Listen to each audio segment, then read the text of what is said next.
कि मैं तुम्हारा सत्य तुम्हारी मैया को न बताऊं, फिर तुमने स्वयं ही उन्हें अपने सत्य के बारे में क्यों बताया?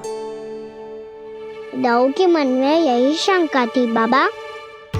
उन्हें भी मैंने यही कहा था कि मैया को कभी ना कभी तो मेरा रहस्य पता चलना था। किसी और से जानकारी मिलती तो उन्हें अधिक दुख होता। इसीलिए मुझे लगा अच्छा यही है कि इन्हें मेरा सत्य से मुझसे पता चले। वैसे भी मैया से भीड़ छुपा के मुझे अच्छा नहीं लगता बाबा। इतने वर्षों में मैं जब जब मैया से कुछ भी छुपाता था तब तक मेरी रिद्धि को भी पीड़ा होती थी।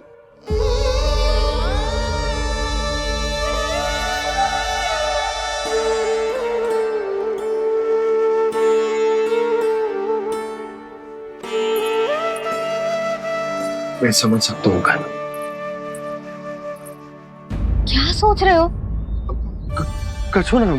क्या कछूना? पता भी है ये सारे बालक कल रात से भूखे हैं। दो। गाना चल।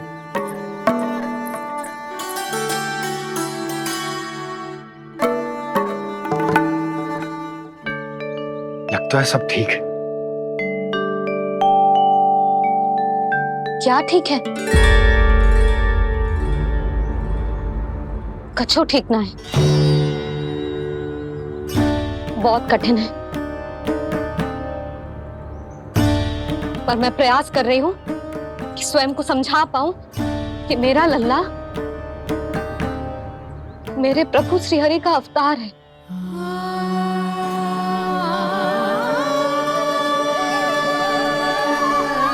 ठहर, तू कहां जा रहा है बिना बताए? पूरे संसार के लिए तू दिव्य होगो, मेरे लिए तू केवल मेरा लल्ला है। समझ आई?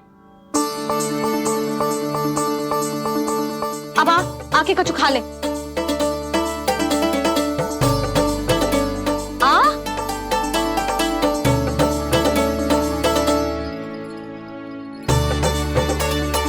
ले खा। पहले आप खाओ मैया। तू खा पहले। मैंने कही ना, तू अब भी मेरा लल्ला ही है जो कल रात से भूखा है। इसीलिए अब चुपचाप खा और जे मत ही सोचियो कि मैया को सत्य का पता चल गया है तो कछु कहेगी ना। तेरी मैया हूं कान्हा, कस के डांटूंगी और आवश्यकता पड़ी ना तो डांटूंगी भी और दंड भी दूंगी। और फिर भी बात ना मानी तो स्मरण है ना ओखल? देख, यहां भी है।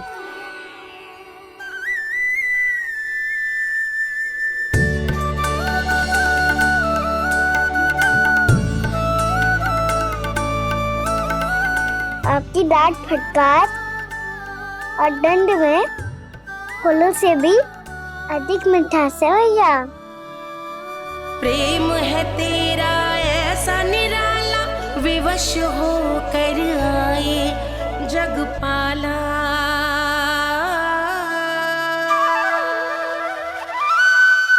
मुझे छोटी सी अनुमति चाहिए।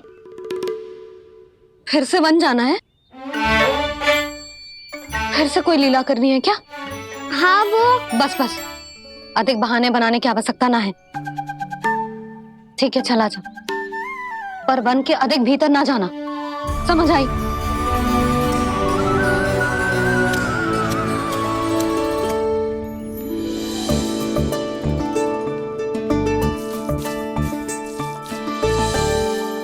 चलो, मिल गई अनुमति।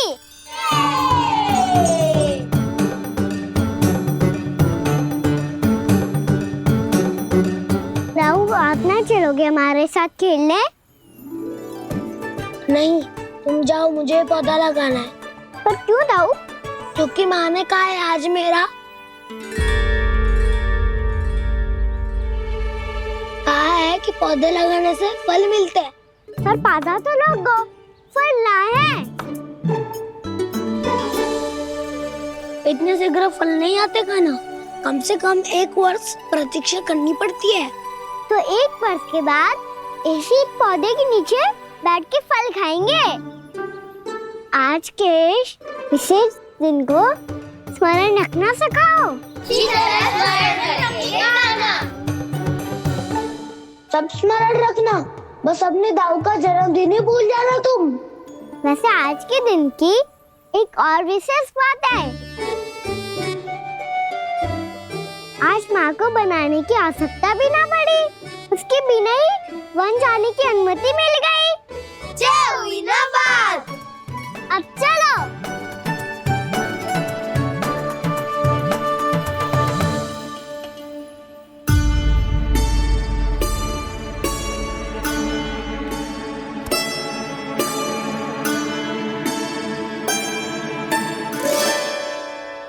बलराम, कहाँ थे तुम? अच्छा, तुम्हें पता है महर्षि गर्ग ने मेरी विनती स्वीकार कर ली है। तुम्हारे जन्मदिन के विशेष अवसर पर तुम्हारे लिए विशेष पूजा करेंगे वो। जो किसी को स्मरण ही ना रहे, वो कैसा विशेष अवसर? क्या हुआ? किसी ने शुभकामनाएं नहीं दी? सखा बोले तो कोई बात नहीं, पर छोटा भाई भूल गया माँ। क्या? ये कैसे संभव है? वही तो मैं भी सोच रहा हूँ माँ। पूरे संसार की हर छोटी से छोटी बात जिसे ध्यान रहती है, वो अपने बड़े भाई का जन्मदिन कैसे भूल सकता है? सुनो सुनो सुनो, ये तो अच्छा करो कि तुम सबने से किसी ने भी दाऊ को पता ना चलने दिया कि उनका जन्मदिन हमें स्मरण है। पर अब हमें उनके लिए कुछ ढूंढना होगा। हाँ, हम सबकी ओर से कोई ना कोई विशेष उपहार। तो फिर गौवंश का ध्यान कौन रखेगा? और कौन? तुम। गैया मैया की तो समस्या ना है, पर जब बछड़े मेरे वश में ना आते, इन्हें तो कान्हा ही संभालेगा। अच्छा ठीक है, पर तुम सब जाओ और कुछ अनोखा ढूंढ कर लाओ। गए सब? अब इनकी अनुपस्थिति में शांति से अघासुर का अभिमान भंग करूंगा। इसे क्या लगता है ये मुझे अपने जाल में फंसा लेगा? इसके मित्रों को मृत्यु के जाल में ऐसे फंसाऊंगा मैं कि ये रक्षा की भिक्षा मांगेगा मुझसे।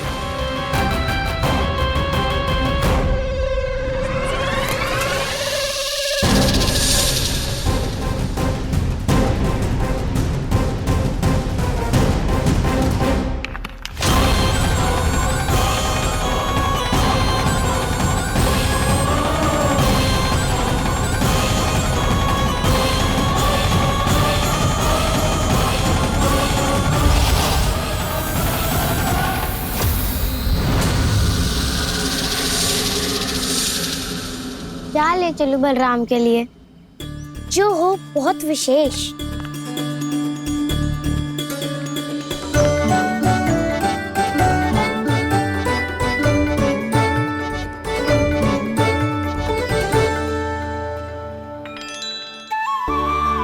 ये फल उसे बहुत प्रिय है।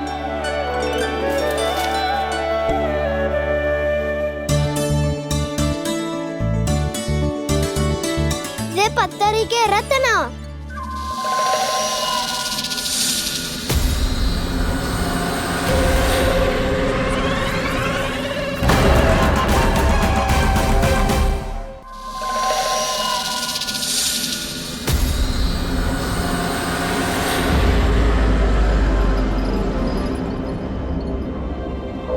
सका, अजगर। भयभीत मत हो वसंता, ये तो केवल एक कंदरा है। अजगर हो तो ऐसे मुंह खोल के थोड़ी ना बैठे रहते हो। और नहीं तो क्या, पर एक बात तो है, आज तक ऐसा कछु ना देखो। अद्भुत। चलो भीतर चल के देखते हैं, क्या पता बलराम के लिए कुछ अनोखा, कुछ अद्भुत मिल जाए। जो गंदरा बाहर से इतनी सुंदर लग रही है, उसके भीतर कछु ना कछु सुंदर मिलेगा ही। तो सस्ते में असगर हुआ तो कहना है ना, बच्चा के बाहर निकाल देंगे, जैसे स्वयं बकासुर के देह से बाहर आया था।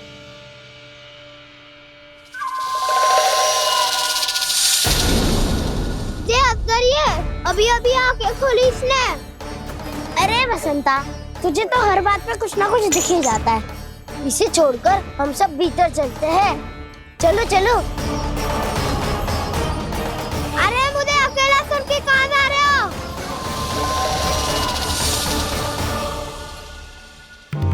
बहुत देर हो गई मुझे अकेला देखकर भी। आगासुर ने अभी तक आक्रमण नहीं किया।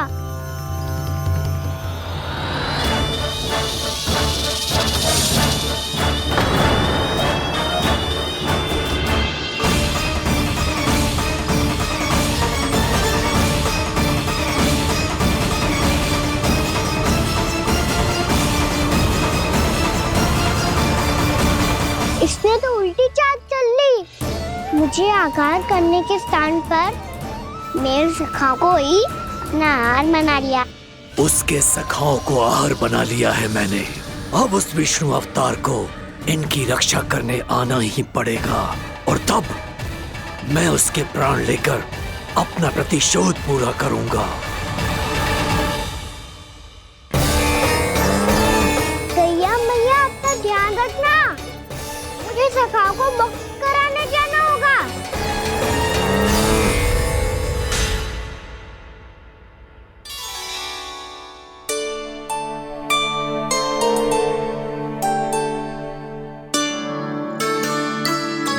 बड़ी अच्छी सुगंध आ रही है। किसके लिए पका रही हो? कान्हा और उसके सखाओं के लिए। अभी तक जैसे वापस ना आए हैं, अब मैं ही जाऊंगी, जाके दे आऊंगी। उन्हें भूख लगी आई होगी ना। यशोदा, मैंने तुमसे इतनी बड़ी बात छुपाई, उसके लिए मुझसे क्रोधित हो ना? ना, आपके स्थान पे मैं होती तो मैं भी ऐसा ही करती। और भगवान की इच्छा से बड़ा तो और कछु ना होता है। पर अब मुझे जाना होगा। जिस सारे बालकों ने रात से केवल फल खाया हुआ है।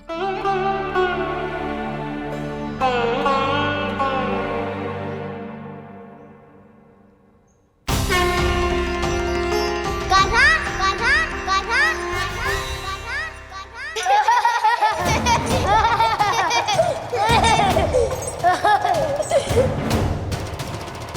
ध्वनि गूंज रही है। ये कंदरा ही है। चलो और भीतर चल के देखते हैं।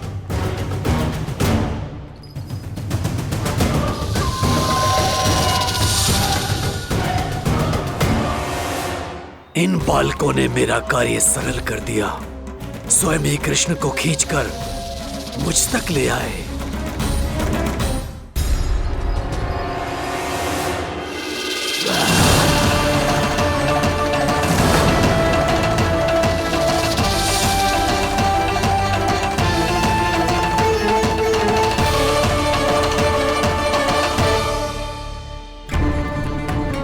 कहाँ गए ये सब? दिखाई नहीं दे रहे।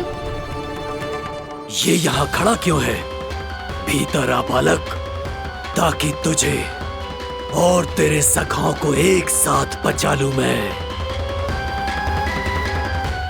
लगता है अब मुझे ही कुछ करना होगा।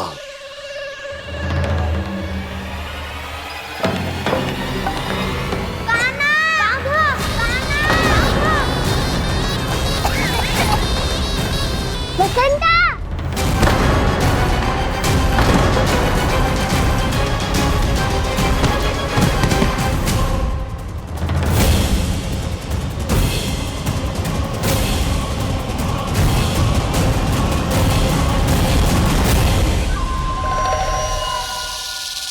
चिंता मत करो सखा, मैं आ गई।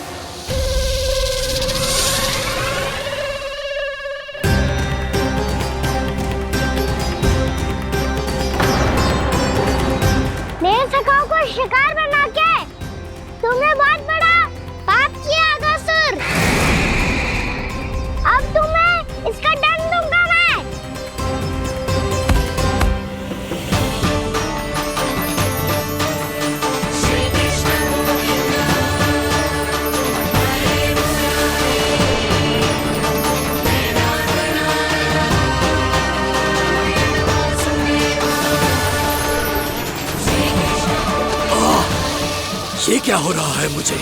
कैसी माया है ये?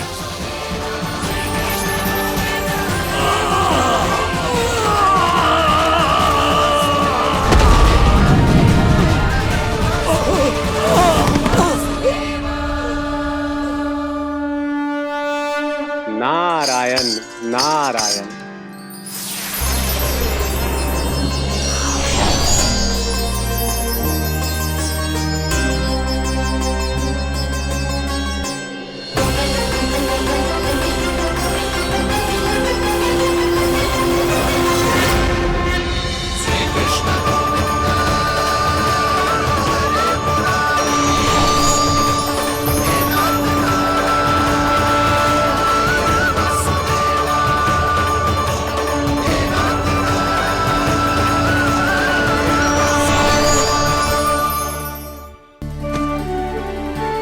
मैंने इतने पाप किए हैं प्रभु, फिर भी आपने स्वयं मुझे मुक्ति प्रदान की। ऐसा सौभाग्य मुझे क्यों मिला प्रभु? ये तो होना ही था अगासुर। यही था विधि का विधान। पूर्व जन्म में तुम राक्षस शंखचूड़ के पुत्र थे, युवा थे, बहुत बलवान और कामदेव के समान। आकर्षण होने के कारण बहुत गर्व हो गया था।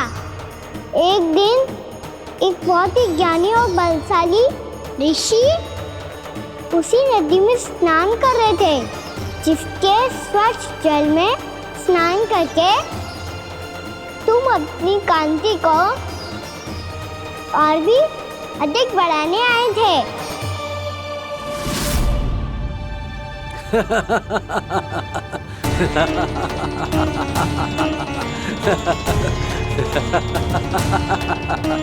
ये क्या देख लिया मैंने?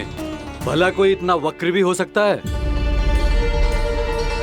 ए कुरुवृद्ध, इसी क्षण मेरी दृष्टि से दूर हो जा। किसी भयानक श्राप की भांति कहीं तेरी इस देह की छाया मेरे सुंदर स्वरूप पर न पड़ जाए। भाग जा यहाँ से।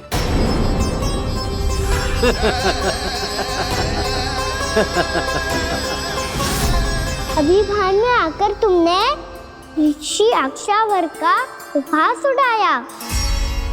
उन्हें तुम्हारे व्यवहार पर बहुत क्रोध आया और इसीलिए तुम्हें विनय का पाठ पढ़ाने के लिए उन्होंने तुम्हें श्राप दे दिया। तुझे अपने अभिमान का पश्चाताप न हुआ तो इस ऋषि का तपोबल व्यर्थ है। मैं तुम्हें श्राप देता हूं ऐ मूर्ख। तू इसी क्षण ब्रह्मांड का सबसे क्रूर सर्प बन जाएगा, क्रूर सर्प बन जाएगा।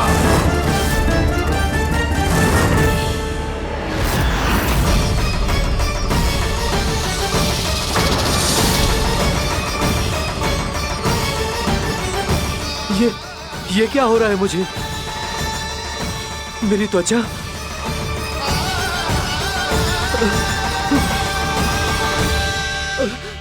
क्षमा ऋषिवर, क्षमा कर दीजिए मुझे। मुझसे बहुत बड़ा पाप हो गया ऋषिवर।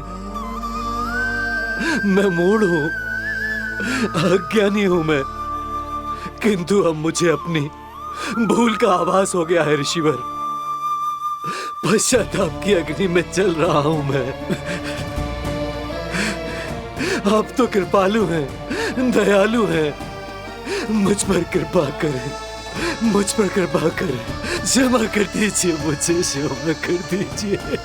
मैंने तुम्हें क्षमा किया अघासुर, पर मैं चाहकर भी अपना श्राप वापस नहीं ले सकता। पर तुम्हें वरदान अवश्य दे सकता हूं। तुम्हें अपने श्राप युक्त जीवन से मुक्ति स्वयं श्री विष्णु के कर कमलों से मिलेगी।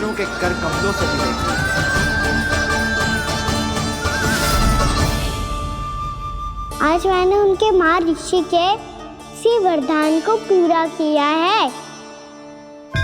अब तुम भव साग के चक्र से मुक्त हो जाओगे।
कान्हा, हम तो मरने वाले थे ना कान्हा। मुझे सांस लेने में कितनी कठिनाई हो रही थी। मुझे तो लगा था जीवन लीला पूरी हो गई हमारी। पर कान्हा, तूने हमें बचाया कैसे? हाँ कान्हा, बताओ ना, तुमने हमें बचाया कैसे? चमत्कारी और सदी से। जानते हो ना कितना बड़ा वैद हूँ मैं।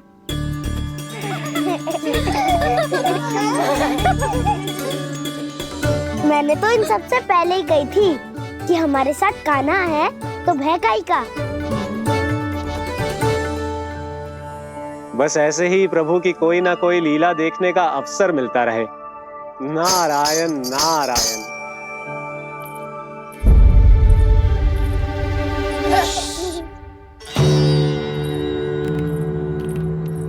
तुम सबको भी मैया का स्वर सुनाई दे रहा है क्या? ना तो। अरे ध्यान से सुनो ना।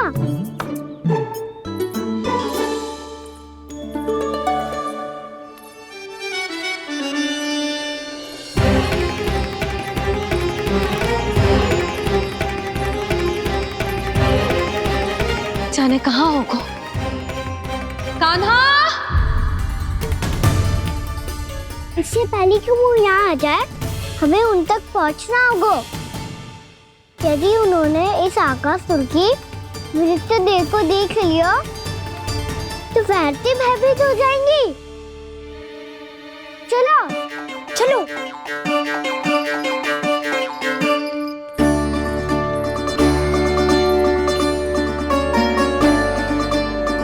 मैया,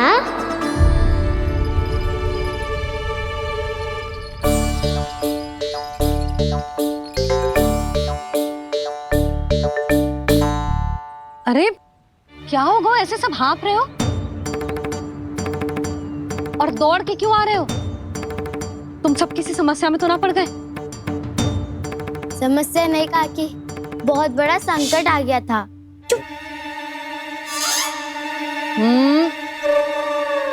बोलने दे उसे। कैसा संकट रे?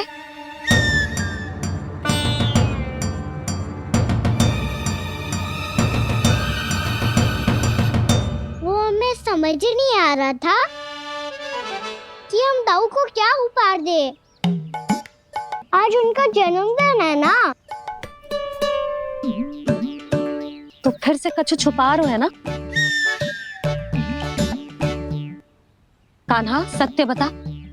अरे ना मैया, सखाओ हमें दाऊ को देने के लिए जो इकट्ठा करो है सब दिखा दो मैया को। ये देखो काकी, जे मैंने चुना है। काकी, जे मेरा उपहार है, कैसा है? पर आप यहाँ क्यों आई हो मैया? अरे तुझे और तेरी टोली को भोजन खिलाने के लिए। ले।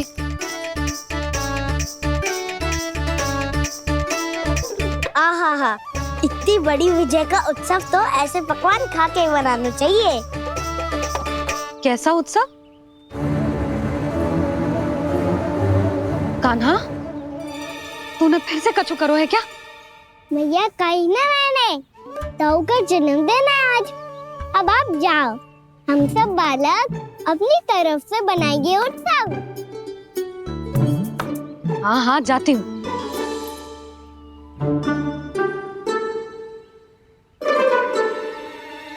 क्या कही तूने? कान्हा, एक बात तो बता, बलराम के बिना तुम सब उसका जन्म उत्सव कैसे मनाओगे?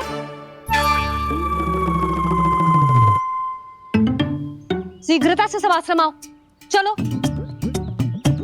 फिर महर्षि गर्ग के साथ मिलकर तेरे दाऊ का जन्म उत्सव मनाएंगे। वो आज तेरे दाऊ के लिए विशेष पूजा भी करने वाले हैं। अब सब शीघ्रता से आओ, समझ आई?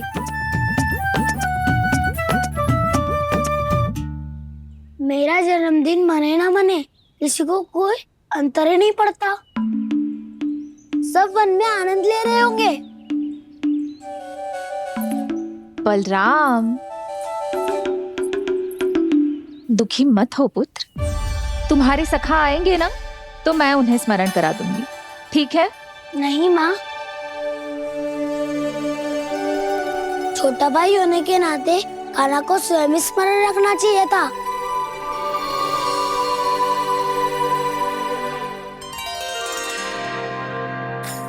नारायण नारायण। प्रणाम ब्रह्मदेव। देव ऋषि, बहुत प्रसन्न लग रहे हैं। ऐसा क्या करके आ रहे हैं आप? करता तो वही है ब्रह्मदेव, हम तो बस उनकी लीला के साक्षी बन सकते हैं। आज निकट से उनकी एक और अद्भुत लीला के दर्शन के आनंद आ गए। एक साथ दोनों के दर्शन हो गए। दोनों के दर्शन? प्रभु श्री नारायण के और उनके पूर्ण अवतार श्री कृष्ण के। श्री कृष्ण अघासुर की मृत देह को चीर कर खड़े थे और प्रभु श्री नारायण विस्तृत आकाश में अपने अंतहीन स्वरूप में व्याप्त थे। अद्भुत। मैं भी उनकी लीला का निकट से अनुभव करना चाहता हूँ। कहाँ होंगे वो इस समय? वहीं वृंदावन के वन क्षेत्र में अपने सखाओं के साथ रमे हुए होंगे प्रभु श्री रमन गोपाल। पर सत्य तो यह है ब्रह्मदेव कि वो खेल भी प्रभु की लीला ही तो है।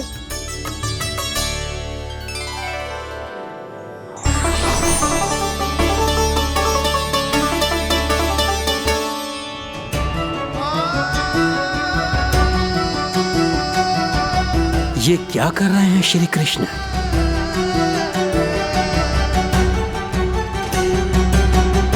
उपहार तैयार होगा सबके बलराम के लिए? मेरा भी होगा। कान्हा अब तो खा ले। काकी के दिए पकवान भी प्रतीक्षा कर रहे हैं और मेरे पेट के मूषक महाराज भी। अवश्य, पर पहले उपहार समेट के रख दो।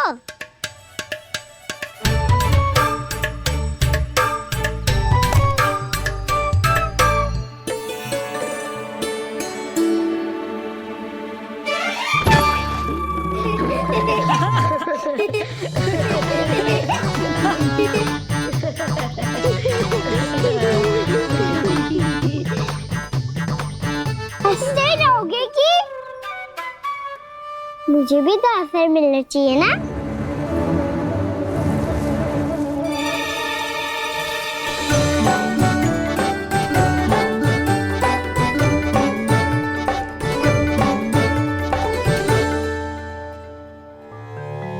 ये कैसे संभव है? बस बस बस बस बहुत होगो की। चलो भोजन करे, कहीं सुबह के पेट का मूषक बाहर आ गया तो।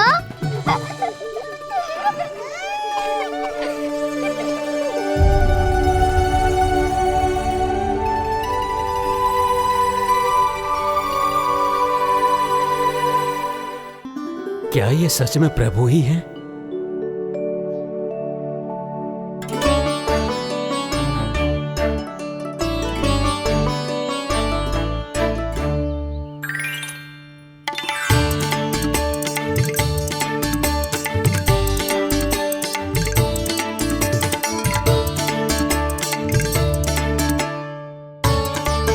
मुझे खाने देना।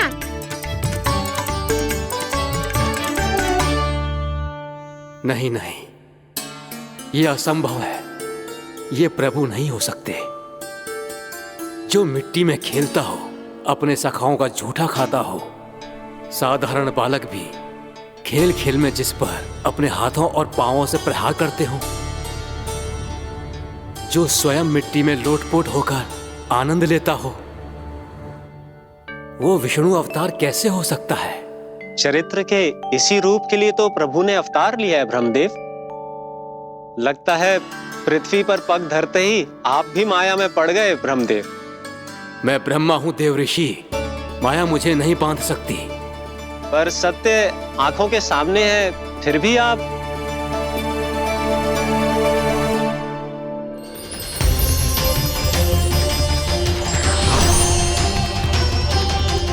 मुझे तो विश्वास ही नहीं हो रहा ब्रह्मदेव कि आपने सच में प्रभु को नहीं पहचाना। मुझे भी विश्वास नहीं हो रहा है देवऋषि कि आप तो प्रभु के परम भक्त होकर भी प्रभु को पहचान नहीं पाए। भक्ति में ऐसे रम गए कि एक साधारण बालक में भी प्रभु को देखने लगे।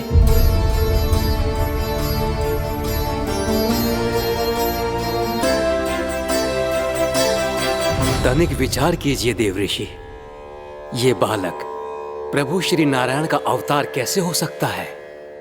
आप वही भूल कर रहे हैं जगत पिता जो महर्षि दुर्वासा ने की थी। उन्हें भी ऐसा ही भ्रम हुआ था। देवऋषि, ना मुझे भ्रम हुआ है ना भूल। फिर भी यदि आपको इस बालक पर विश्वास है तो क्यों ना इसकी परीक्षा ले ली जाए। यदि ये बालक सत्य में परम प्रभु श्री नारायण का अवतार है तो अपने प्रिय बछड़ों को लुप्त होने से तो बचा ही लेगा, है ना देवऋषि?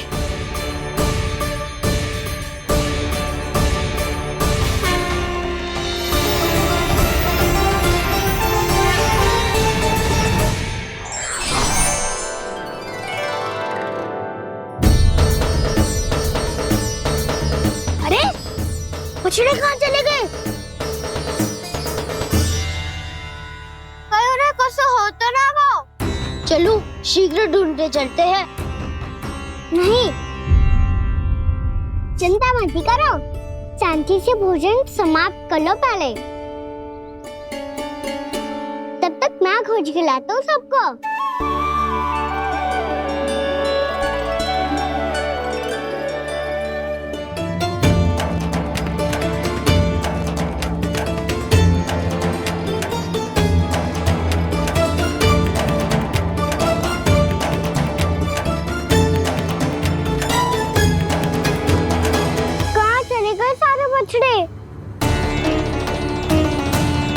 आकासुर के बाद अभी तक कोई और असुर भी नहीं भेजा मामा ने, तो फिर अचानक सब ऐसे लुप्त कैसे हो गए?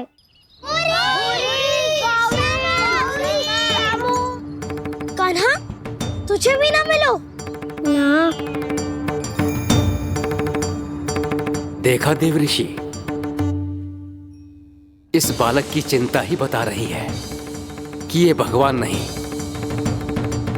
नारायण, अब क्या होगा? सब तो समझ देंगे, कहेंगे कि हम अपना दायित्व ना निभा पाए। तुम सब दुखी मत हो, मैं दोष अपने ऊपर ले लूंगा। कान्हा को और तुम सबको कोई ना डांटेगा।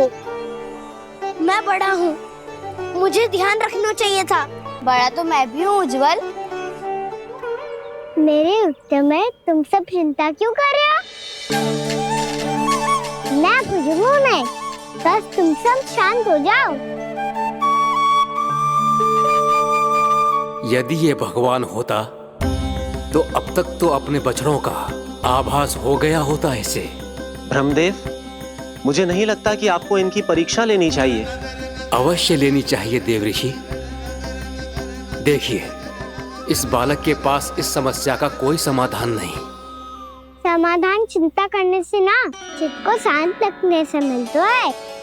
बैठो, मैं सिखाता हूँ।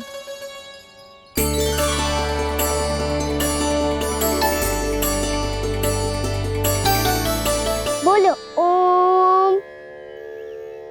ओम।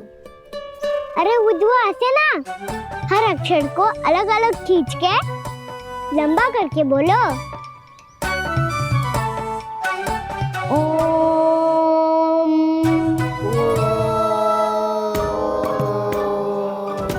अब आंखें बंद करके जाप करो।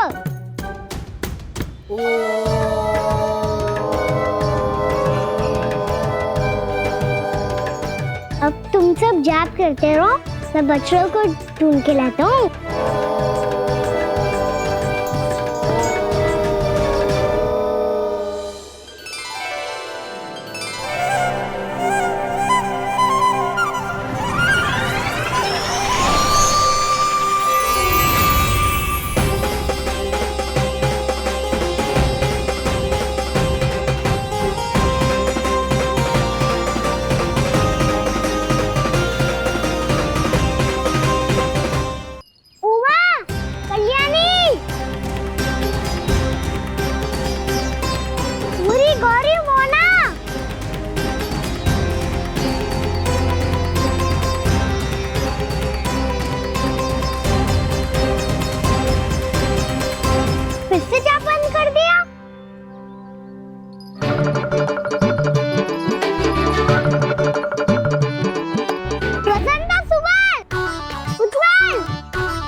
देखिए देव ऋषि, आप इस बालक को दिव्य बता रहे हैं। बछड़े तो छोड़िए, इसे तो अपने प्रिय सखाओं तक की भनक नहीं। ये एक निर्दोष भोला भाला बालक है, बस ये प्रभु श्री नारायण का अवतार नहीं। ब्रह्मदेव, आंखें बंद मत कीजिए। जब तक आपकी पलकें झपकेंगी, पृथ्वी पर 1 वर्ष की लंबी अवधि बीत चुकी होगी।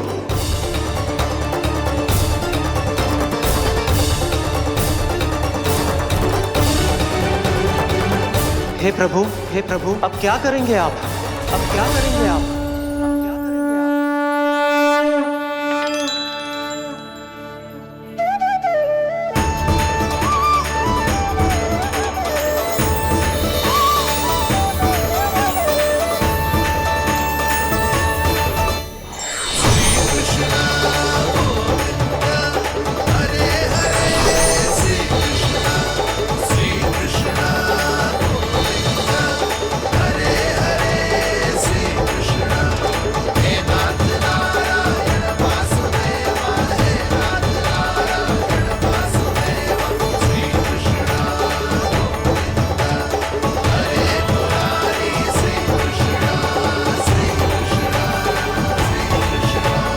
प्रभु, ये कैसी लीला है आपकी?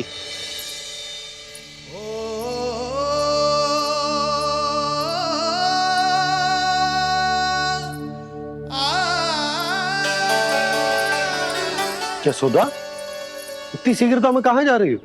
कान्हा के पास, और कहाँ? उसके लौटने का समय हो गया है ना। ये होती है मैया की ममता। लल्ला आयो भी ना, उसके पहले ही मैया द्वार पे खड़ी हो जाती।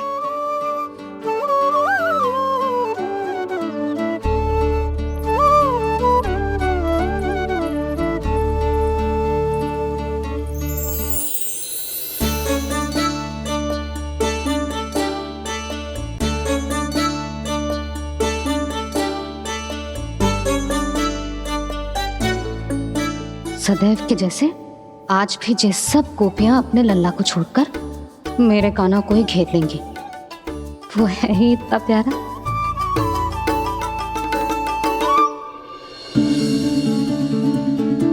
आ गया।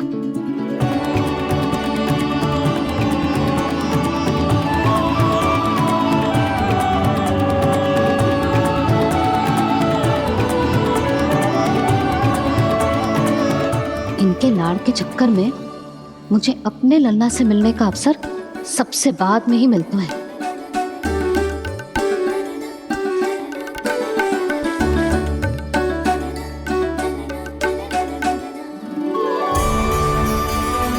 लल्ला, अभी थकान तो ना हुई? कछु खाया हुआ है कि ऐसे ही फिर रहे पूरे दिन?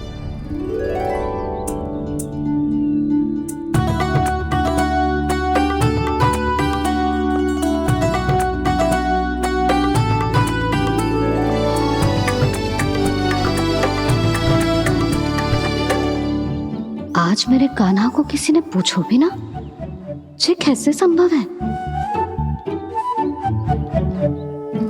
सभी श्री कृष्ण को ही तो प्रेम करती हैं, फिर चाहे गोपियां हो या फिर गायें। इसीलिए तो आज इनको श्री कृष्ण के रूप में अपनी संतानों को पाने का सौभाग्य मिला है।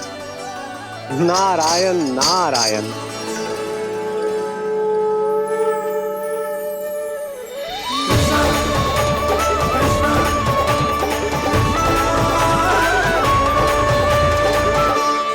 इन सब ने तो मेरे कान्हा की ओर दृष्टि उठा के देखो भी ना।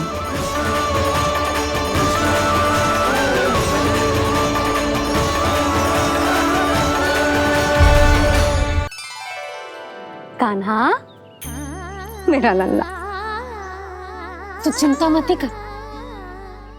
तेरी मैया तो है ना, मैं तो तुझसे सदैव उतना ही प्रेम करूंगी।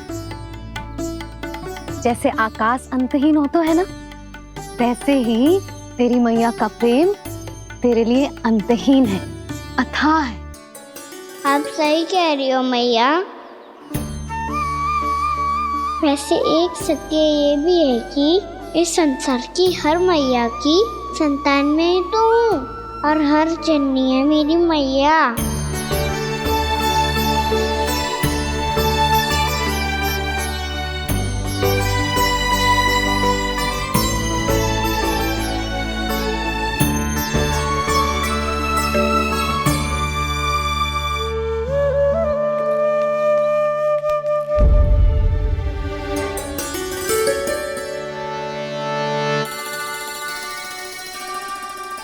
खाना छोड़ो, मुझे ऋषिवर के पास जाना है पूजा करने। चले जाना दाऊ, पर ये तो बता दो आज इतना विशेष क्या है कि महर्षि ने आपके लिए पूजा रखी है? मुझे नहीं पता। बताओ ना दाऊ, बोलो ना। संसार के किस कोने में क्या घटना घट रही है तुम्हें अच्छी तरह पता होता है।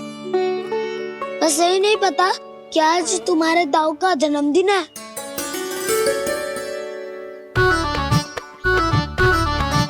दाऊ का जन्मदिन कान्हा को स्मरण ना रहे, ऐसा हो सकता है क्या?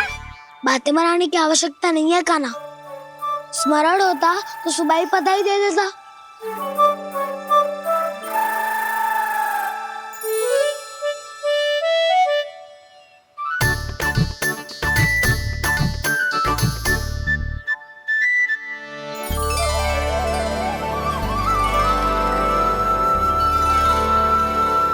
सुबह बधाई दे दी तो अभी अचानक से ये उपहार देख के आपको चकित कैसे कर दो?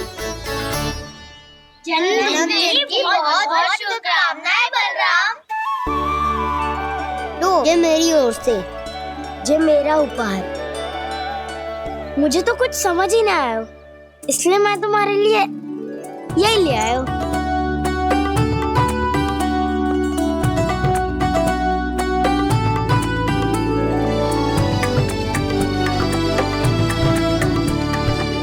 अब तो मुझसे क्रोधित ना होना दाऊ। अब भी क्रोधित हूँ। ये उपहार नहीं चाहिए था मुझे तो बस सबसे पहले तुमसे ही बधाई लेनी थी, और वो तुम बन जाने से पहले दे सकते थे ना। भूल हो गई दाऊ, छोटा भाई हूँ ना, क्षमा कर दो ना। बोलो ना दाऊ, अपने कान्हा को क्षमा ना करोगे?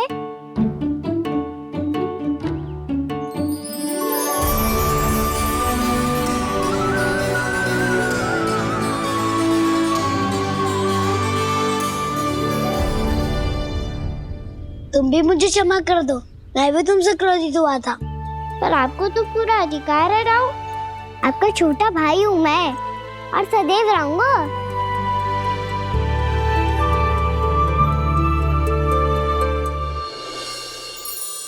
पर दाऊ, आपके पौधों में तो अभी तक फल ना है। ओहो, मैंने कहा तो था फलों के लिए 1 वर्ष प्रतीक्षा करनी पड़ेगी। अब चलो, पूजा आरंभ होने वाली है।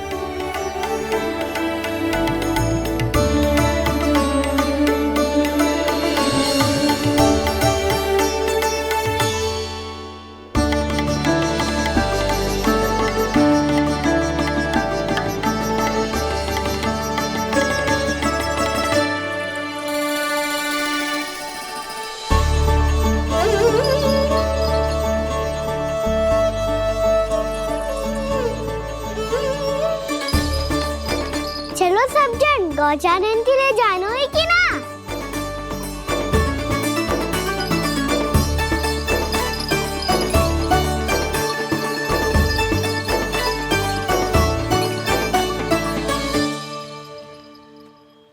पिछले वर्ष से ही देख रहा है, सब कुछ बदल सा गया है।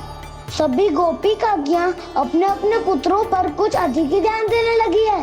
कान्हा के व्यवहार में भी कुछ तो परिवर्तन है। यहाँ तक कि गायों का व्यवहार भी अपने बछड़ों के लिए पहले से अलग हो गया है। अवश्य ही मुझसे कुछ ना कुछ छिपा रहा है कान्हा, उससे पूछना होगा। क्या हुआ? इतने निश्चिंत होकर कैसे बैठे हो? बछड़ों का ध्यान कौन रखेगा? चिंता मत करो दाऊ, बछड़ों को ऐसा और गैया को ऐसा रखा है मैंने। नहीं, हम सब ने। प्रतिदिन की तरह आज कोई गड़बड़ नहीं होगी। जे का कर दियो कान्हा, आज फिर तुमने ध्यान ना दियो। फिर से गैया बछड़ों को दूध पिला रही है और प्रतिदिन ऐसे ही होता है। और तू यहां बैठे बैठे क्या कर रहा है? कितनी बार तुझसे कही है बछड़ों को गैयों से दूर रखियो।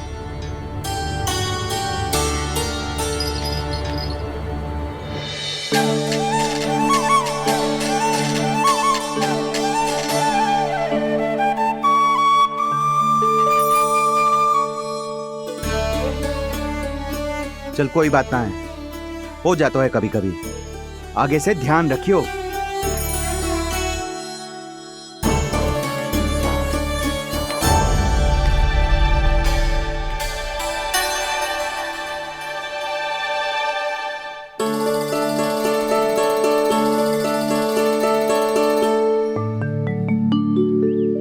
कान्हा, तुम्हें क्या लगता है अपने बड़े भाई को मूर्ख बना सकते हो तुम?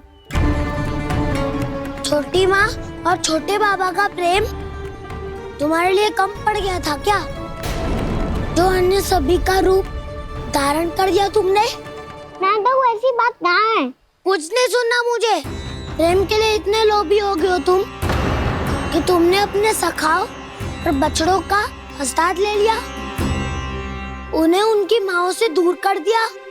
मैंने ऐसा कुछ नहीं किया दाऊ, मेरी बात तो सुनो। बोलो, क्या सुनाना है ऐसे शब्द? तुमने ये सब क्यों किया कान्हा? ब्रह्मा जी के कारण। हाँ दाऊ, नील के हट के कारण मुझे ये लीला करनी पड़ी, और अब इसे पूरी करने में मुझे आपकी सहायता की आवश्यकता है।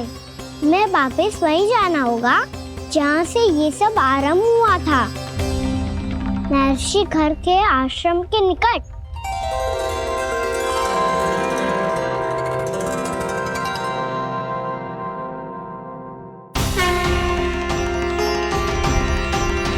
अभी क्षण भर पहले ही तो मैंने इन सबको वहां से लुप्त किया था। जिन्हें आपने क्षण भर पहले लुप्त किया था, पिछले 1 वर्ष से वो सब यही हैं। 1 वर्ष से? आप भूल रहे हैं ब्रह्मदेव। ब्रह्मलोक का एक क्षण पृथ्वी के 1 वर्ष के समान है। इसीलिए पिछले 1 वर्ष से ये सभी बालक और बछड़े यहीं पर हैं, ब्रह्मलोक में। तब फिर वहां कौन है? वही जिन्हें आप पहचानने से भी मना कर रहे हैं। प्रभु श्री नारायण के पूर्ण अवतार श्री कृष्ण। ये कैसे संभव है? अर्थात वो सभी सखा जो बछड़ों को चारण करा रहे हैं, वो सभी स्वयं श्री कृष्ण ही हैं। और वो बछड़े जो चारण कर रहे हैं, वो सब भी श्री कृष्ण ही हैं। प्रभु इस लीला को पिछले 1 वर्ष से अनवरत चला रहे हैं। किंतु ये तो असंभव है देव ऋषि। जहाँ श्री कृष्ण है वहाँ सब संभव है ब्रह्मदेव। श्री कृष्ण जानते थे आप क्या कर रहे हैं। वो ये भी जानते थे कि आपका उद्देश्य उनके सखाओं और बछड़ों को हानि पहुंचाना नहीं है, पर 1 वर्ष के लिए इन सब का लुप्त हो जाना गोप गोपियों को बहुत दुखी कर देता। इसीलिए श्री कृष्ण ने अपने आप को सखाओं और बछड़ों के अनेकानेक रूपों में विभाजित कर लिया और उनके माता पिता के साथ रहने लगे, ताकि सबका जीवन वैसा ही चलता रहे जैसे पहले चल रहा था।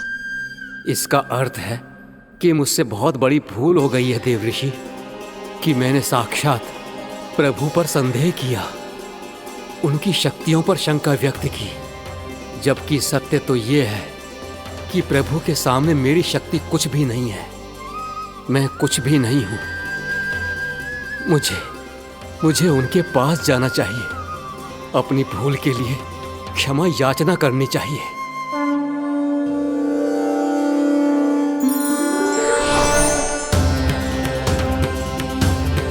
प्रभु, अपने अभिमान में आकर मैंने आप पर संदेह किया, आपकी परीक्षा लेने का दुस्साहस किया।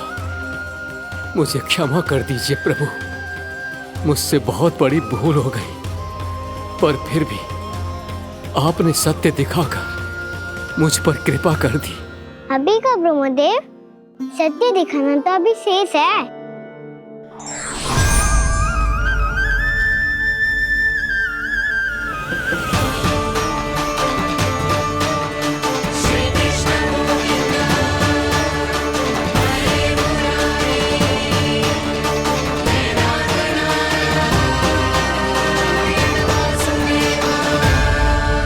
आप एक ब्रह्मांड के ब्रह्मा है, पर इस अनंत अंतरिक्ष में अनंत ब्रह्मांड है और वो उन सभी के अपने अपने ब्रह्मा हैं।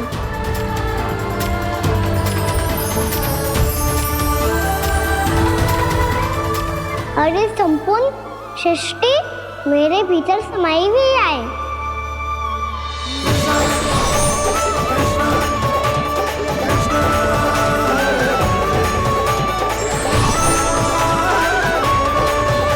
प्रभु, हे प्रभु, मैंने जो अपराध किया है उसका केवल एक ही दंड हो सकता है। मुझे ब्रह्म पद त्यागना होगा प्रभु। हाँ प्रभु, हटा दीजिए मुझे इस पद से। आपकी चरणों की धूल बनकर रहना ब्रह्मा बनकर जीने से कहीं अधिक दिव्य है। बल्कि आपके सखाओं और आपकी प्रिय गायों की चरणों की धूल बनना ब्रह्मा बनने से कहीं अधिक भाग्यशाली है। नहीं ब्रह्मदेव, आपको अपनी भूल का आभास हो गया है, यही पर्याप्त है। अपने अभिमान और परीक्षा लेने की प्रक्रिया में मैं यही भूल गया कि मैंने निर्दोष संतानों को उनके माता पिता से दूर कर दिया। अब तो आपको सत्य पता चल गया प्रजापति। अब कृपया ब्रह्मलोक जाकर मेरे सखा बच्चों को मुक्त कर दीजिए और अपना पदभार फिर से ग्रहण कीजिए, क्योंकि भूल करना उचित नहीं होता। अनुचित तो तब होता है जब व्यक्ति अपनी भूल को स्वीकार ना करे, उसे सीख ना लाए।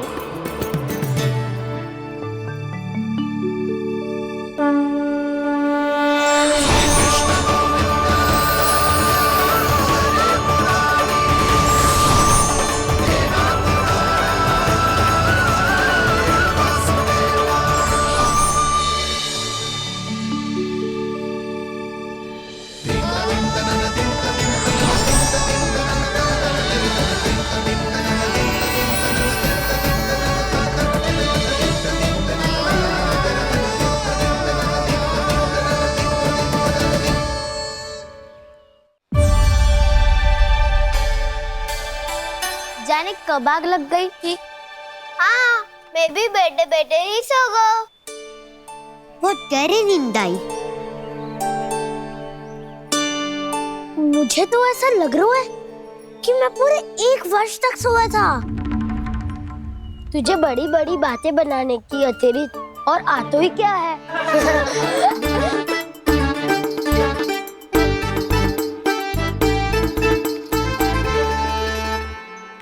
बलराम, तुम आ गए? जन्मदिन की बहुत बहुत बधाई हो।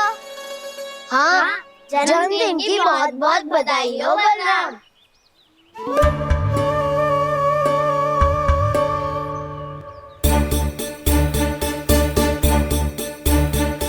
उपहार कहाँ रख दियो? तुम सबके उपहार तो मुझे पहले ही मिल गए थे। पहले? कब? 1 वर्ष पहले। 1 वर्ष पहले? अरे अब बातें ही करते रहोगे कि घर भी चलोगे? हाँ हाँ, शीघ्र चलो। मुझे लग रहा है कि मैं कितने लंबे समय से घर ना गई हूँ।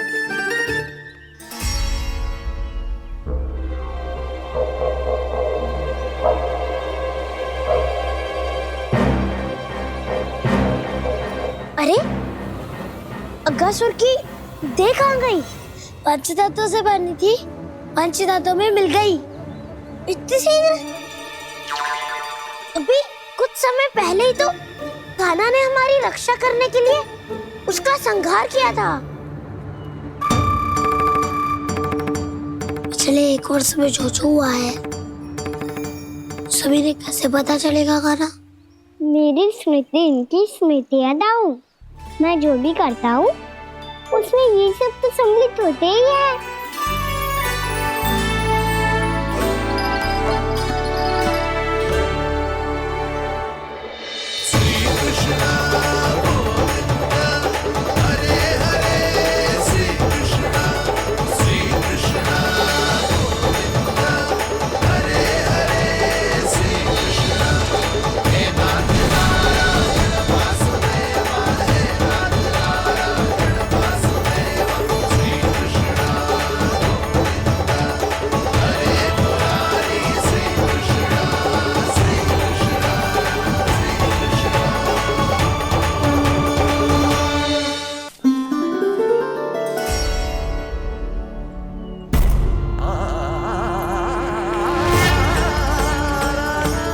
कान्हा,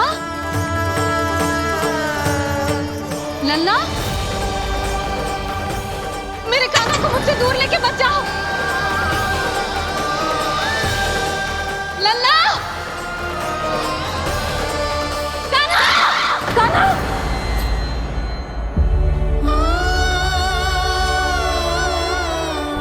क्या हुआ जीजी?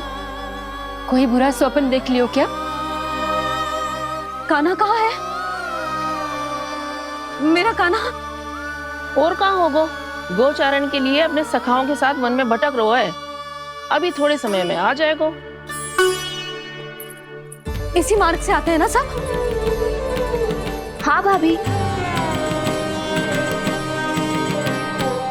कहाँ रह गो लल्ला? कब से प्रतीक्षा कर रही है तेरी मैया।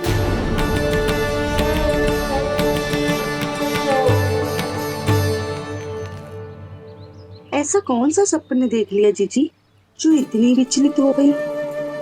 यशोदा, क्या हुआ? मैंने देखो कि मेरा लल्ला, मेरा कान्हा मुझसे दूर हो रहे हैं। मुझे भय लग रहा है जिंजी, कहीं मेरा कान्हा मुझे छोड़ के ना चला जाए। मैया,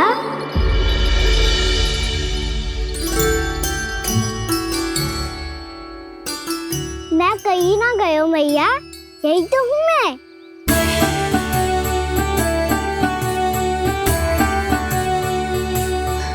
कान्हा, कान्हा, मेरा लल्ला।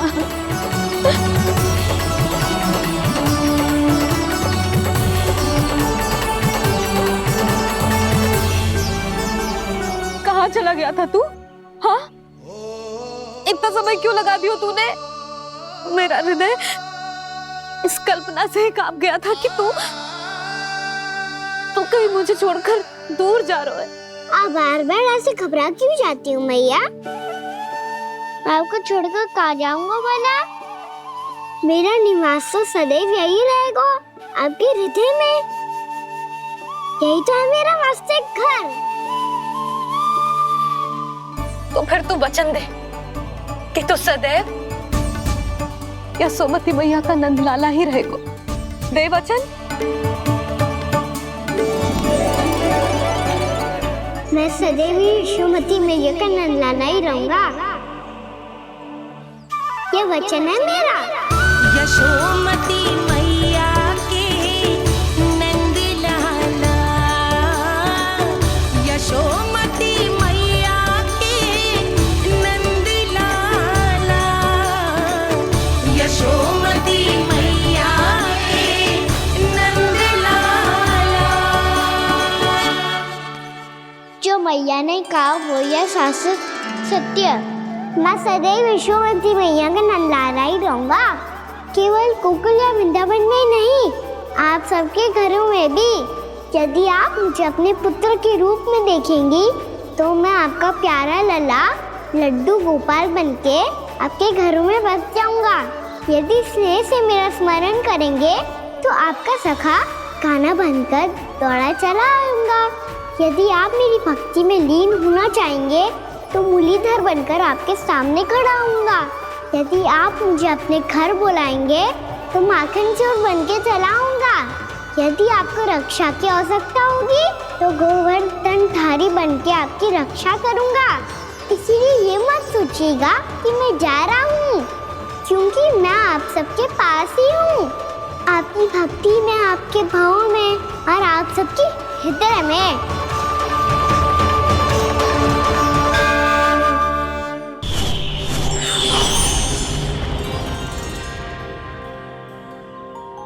श्री नारायण के वाहन पक्षीराज गरुड़, मैं संपूर्ण सर्प जाति की ओर से आपसे एक निवेदन करने आया हूँ। कहिए, क्या कहना चाहते हैं आप? हे पक्षीराज, यदि आप हम पर ऐसे ही आक्रमण करते रहे तो शीघ्र ही हमारी प्रजाति समाप्त हो जाएगी। इसीलिए हमारी आपसे विनती है, यदि आप उचित समझें तो सर्पों के किसी एक घर से हम आपको एक सर्प प्रतिदिन अर्पित करेंगे। आप उसको आहार बनाइए और अन्य सर्पों को जीवित रहने का अधिकार दीजिए। मुझे स्वीकार है। तब से प्रतिदिन किसी एक घर से एक सर्प गरुड़ के भोजन के लिए भेजा जाने लगा। समय के साथ मेरे घर की भी बारी आई, परंतु मैंने एक बहुत बड़ी भूल कर दी। समय आ गया है स्वामी, आज गरुड़ के आहार के लिए इसे चुना गया है। कौन है यह गरुड़ और क्यों दूं मैं इसे कोई भेंट? स्वामी, सभी सर्प राज्यों और गरुड़ के बीच में यही समझौता हुआ है, हमें इसका सम्मान करना ही होगा। मैंने कोई समझौता नहीं किया, मैंने कोई वचन नहीं दिया और ना ही मैं किसी गरुड़ से भयभीत होता हूँ। यदि इस राज्य में किसी को सर्पों को अपना आहार बनाने का अधिकार है तो वो केवल मुझे है। अब से गरुड़ को दी जाने वाली हर भेंट मुझे दी जाएगी, महाविषधारी महान नागराज कालिया को। यह और कुछ नहीं, मेरा अभिमान था प्रभु, और यह मेरे इस जन्म की सबसे बड़ी भूल थी, क्योंकि फिर जब गरुड़ को इस बारे में पता चला तो। कालिया, अभिमान में आकर तूने अपने काल को ललकारा है। जिस कालिया के नाम में ही काल छिपा है, तू उसे ललकारने का दुस्साहस कर रहा है गरुड़। स्वयं को भगवान विष्णु का वाहन कहता है तो वाहन का ही कर्म कर। स्मरण रख, इस धरती के सर्वश्रेष्ठ योद्धाओं के लिए भी मैं मृत्यु का दूत हूँ। विनाश काले विपरीत बुद्धि। तो जैसे मूर्ख सदा इस युक्ति को सार्थक करते आए हैं, अपने विनाश को आमंत्रण किया है तो अब भोग।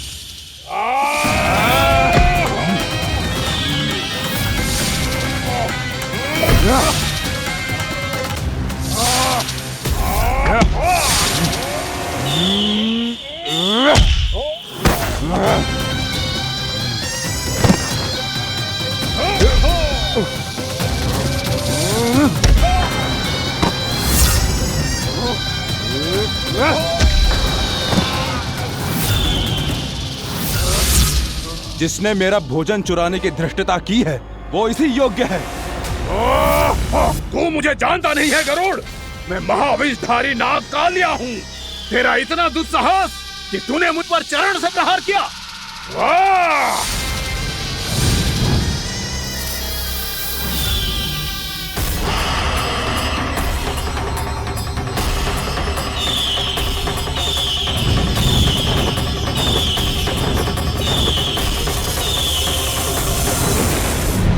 मैं अपने अभिमान में भूल गया था कि गरुड़ मुझसे कहीं अधिक शक्तिशाली है।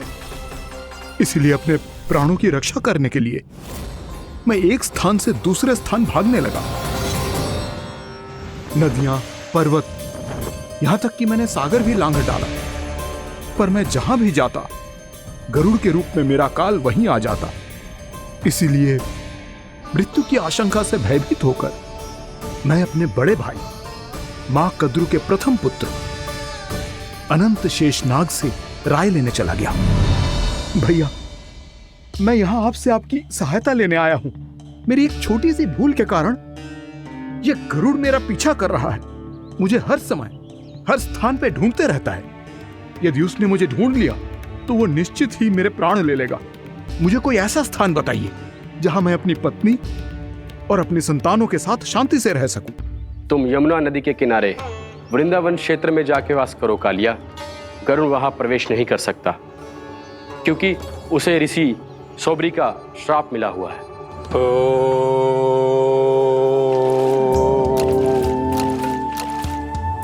ध्यान और तपस्या का नित्य कर्म करते हुए ऋषि के मन में मछलियों के प्रति प्रेम भाव इतना बढ़ गया कि वो भूल गए सभी जीव खाद्य श्रृंखला का भाग होते हैं और मछलियां भी इस नियम की अपवाद नहीं है। उन्हें मछलियों की अटखेली इतनी अच्छी लगने लगी कि वो इस क्षेत्र के मछुआरों को भी मछली पकड़ने की अनुमति नहीं देते थे।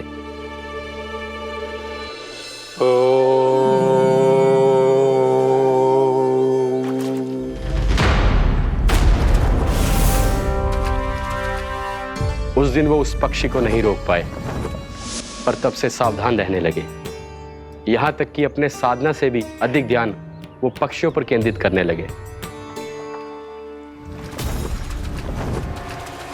ठहरो! इसी क्षण अपनी चोंच में पकड़ी इस मछली को छोड़ दो। तुम्हें इन मछलियों का आहार नहीं करना चाहिए पक्षीराज। ये तो खाद्य श्रृंखला का नियम है ऋषिवर। यदि मैं इनका आहार नहीं करूंगा तो कोई और पक्षी कर लेगा। मैं अपने आनंद या प्रतिशोध के लिए इनके प्राण नहीं ले रहा। ये तो बस मेरा भोजन है। पर यह मेरा तपस्या स्थल है। तुम यहाँ शिकार करके मेरी साधना में विघ्न नहीं डाल सकते पक्षीराज। यदि आपकी यही इच्छा है तो मैं आज के बाद यहाँ नहीं आऊंगा।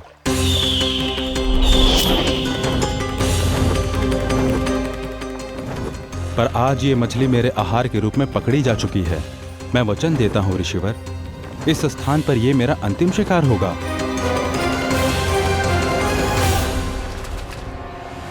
आज के बाद यदि तुमने वृंदावन की निकट उड़ान भी भरी तो तुम सैकड़ों टुकड़ों में फटकर मारे जाओगे पक्षीराज। ये मेरा श्राप है।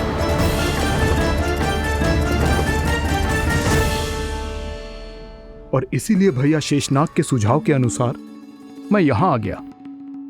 पर अब यदि मैं कहीं और जाऊंगा तो मेरे प्राण नहीं बचेंगे प्रभु। डिस्टेंट रहो कालिया। अब से गरुड़ तुम्हें कोई हानि नहीं पहुंचाएगा। अब तुम्हारे फनों पर मेरी पक्षिंग बन गए कालिया, इसीलिए अब से तुम्हें गरुड़ से कोई भय नहीं होगा। निश्चिंत होकर अपने परिवार के साथ गहरे समुद्र में चले जाओ और सुख से शांति से निवास करो। पर ध्यान रहे निर्दोष जीवों को हानि ना पहुंचे। आपने मुझे जीवन दान दे दिया प्रभु, इस उपकार से मैं कृतज्ञ हूँ प्रभु। आदेश दीजिए, मैं आपकी सेवा कैसे करूं? तुम्हारे जल क्षेत्र से 1 कोटि कमल पुष्पों को लेने की अनुमति दे दो कालिया। यह मेरी सेवा होगी। प्रभु, ये तो मेरा सौभाग्य होगा।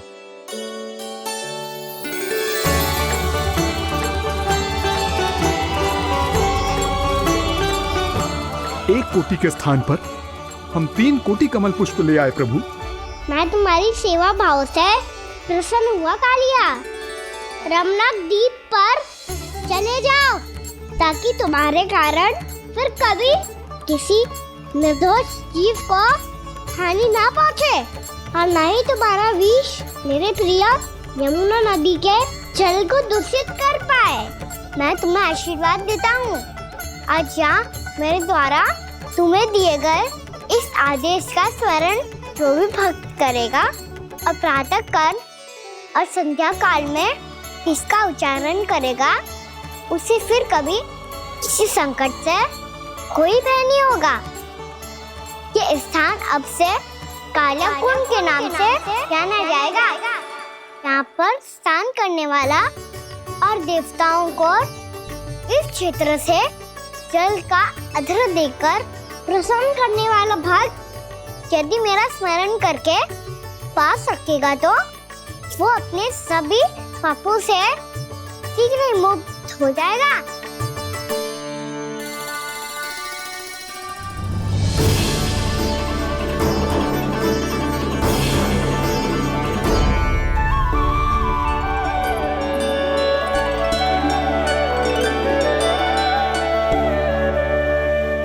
कौन है जी भगवान जिसने अभी अभी कालिया जैसे विशाल विस्तर का सामना किया?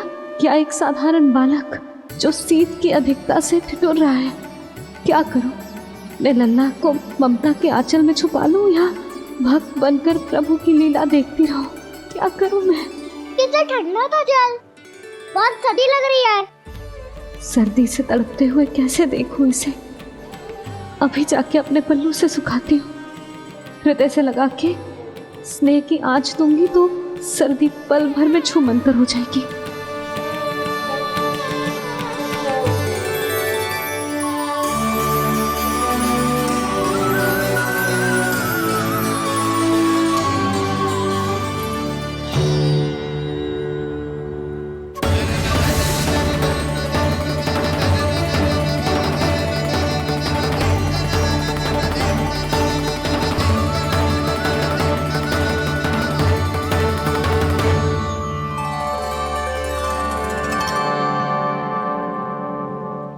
मेरी आवश्यकता ना है इसे।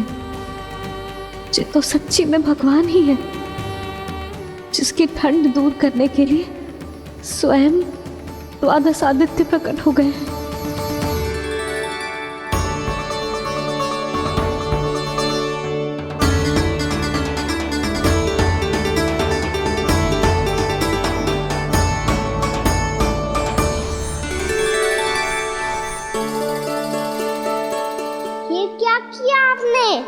मैया मुझे अपने हृदय से लगाने वाली थी कि आप सब प्रकट हो गए। क्षमा कीजिए प्रभु, पर आपको भीगा हुआ देखकर, ठंड से ठिठुरता हुआ देखकर हमसे रहा नहीं गया। हम अपने वश में नहीं थे प्रभु। भक्ति से भावुक होकर हम प्रकट होने पर विवश हो गए थे। हमारी किरणें जैसे स्वयं ही फूट पड़ी और दौड़ पड़ी आपको सुखाने के लिए। मैं आपका प्रेम, आपकी भक्ति समझता हूं आदित्यगण, और इसीलिए इस समय मैं जहां खड़ा हूं, इस स्थान को द्वादश आदित्य टीला के नाम से जाना जाएगा। द्वादश आदित्य टीला के नाम से जाना जाएगा। हम धन्य हो गए प्रभु। और कहाँ जा रहा है? जो गड़बड़ किया है उसे सुधारिए तो सही। प्रभु आज्ञा दीजिए। अपना दाब इतना अधिक बढ़ा दीजिए कि मुझे स्वेद आने लगे, ताकि मैया मुझे स्वेद में लीला देख के और भूल जाए कि मैं ही भगवान हूँ, और मैया मुझे अपनी गोद में उठा के ले जाए।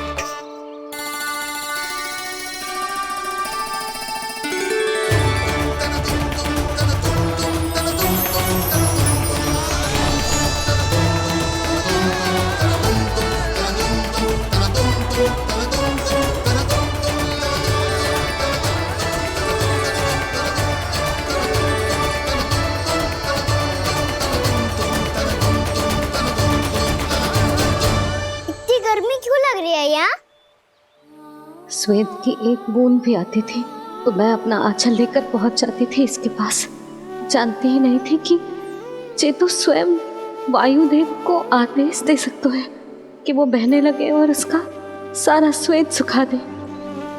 वायुदेव की आवश्यकता नहीं है मैया, मुझे आप ही चाहिए। लगता है जिस बात का भय था वही सत्य होने लगी है। भैया मेरे भगवान रूप को भूल नहीं पाएगी, और अब मेरे लिए उनके सत्य छुपा कर रख पाना कठिन हो जाएगा। कृष्णा कृष्णा हरे कृष्णा कृष्णा कृष्णा मुरली मनोहर कृष्णा गोपाला गोविंदा हे दामोदरा।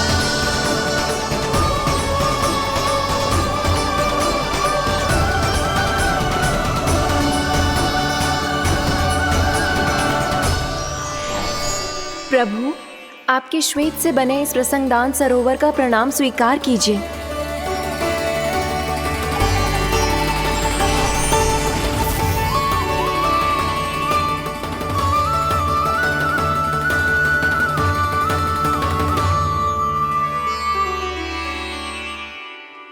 ओहो, इस चमत्कार को देखकर मैया को और भी अधिक विश्वास हो जाएगा कि मैं भगवान ही हूँ। अब कैसे मनाऊं मैया को कि मैं इनका लाई हूँ।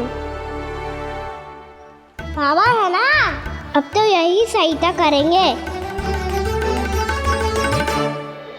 श्री कृष्ण गोविंद हरे हरे, श्री कृष्ण गोविंद हरे हरे, श्री कृष्ण हरे मुरारी, श्री कृष्ण श्री कृष्ण श्री कृष्ण।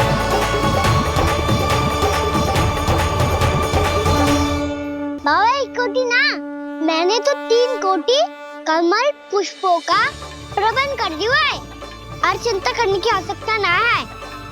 1 कोटी कमल के स्थान पर 3 कोटी कमल पुष्प मिल गए हैं। हाँ कान्हा, मैं उचित संदेश के साथ ये सारे पुष्प उस कंस के पास भिजवाता हूँ। महाप्रक्रमी कान्हा की जय। वृंदावन रक्षक कान्हा की जय। महाप्रक्रमी कान्हा की जय।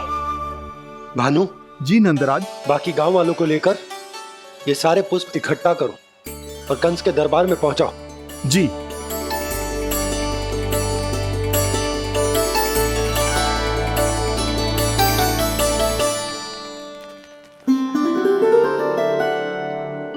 मैया, कौन हो तुम?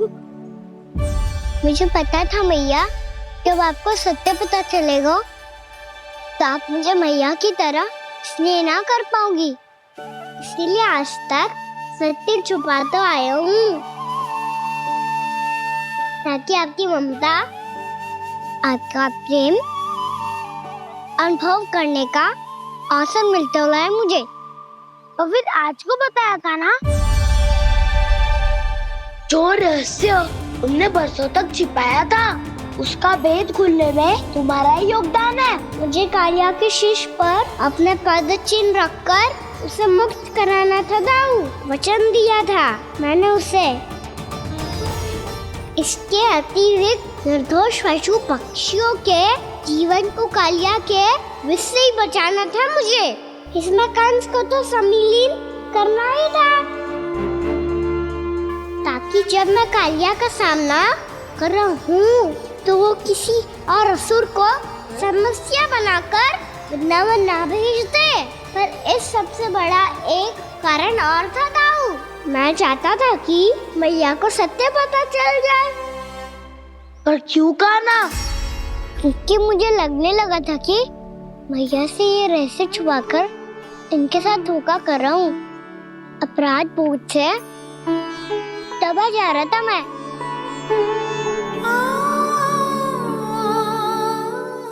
जो सत्य आपको, बाबा को, सभी को पता है, यहाँ तक कि मेरे सखा भी जानते हैं, वो सत्य मैंने मैया से छिपाया केवल इसी लोक में कि मुझे इनकी ममता प्राप्त होती रहे। पर ऐसा करके मैं अपने से निस्वार्थ प्रेम करने वाली मैया को धोखा दे रहा था। आप ही बताओ दाऊ, जो इस संसार में मुझसे सबसे अधिक भरोसा करता है, उसी के साथ छल कैसे कर सकता हूँ मैं? हाँ, मैं नारायण का अवतार हूँ, पर अपनी मैया का छोटा सा लल्ला भी तो हूँ।